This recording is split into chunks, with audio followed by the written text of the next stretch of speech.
High, আমি রিয়া। আচ্ছা, তোমরা সবাই কেমন আছো? আর হ্যাঁ, ব্লগ 3তে তোমাদের আমার চ্যানেলে সব্বাইকে ওয়েলকাম। দেখলাম দুটো ভিডিওতে তোমরা প্রচুর আমাকে রেসপন্স করেছো, তার জন্য অনেক থ্যাংক ইউ।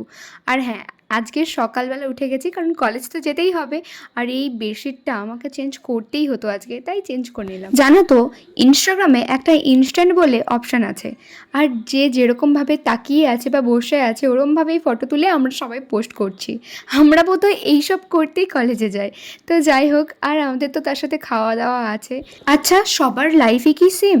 মানে এই যে ধরো, আমি প্রত্যেক দিন 1.5 ঘন্টা ট্রাভেল করে কলেজ যাই।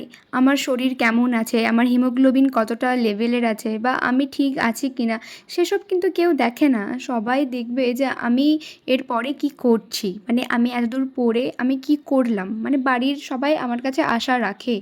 কিন্তু আমি কেমনভাবে কি করছি না করছি সেগুলো কিন্তু কেউ দেখতে আসে না।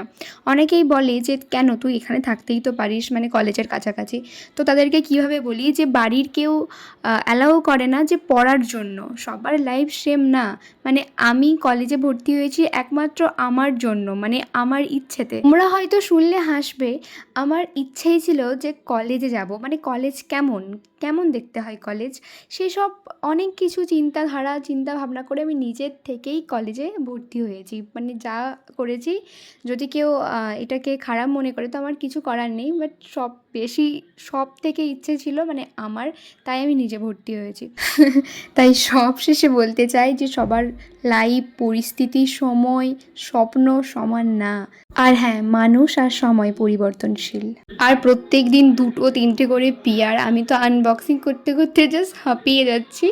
তো এইটা কেমন লেগেছে সবাই কমেন্ট করে জানিও। আর হ্যাঁ, যদি ভালো লেগে থাকে তাহলে লিঙ্ক বলতেই পারো, মানে চাইতেই পারো।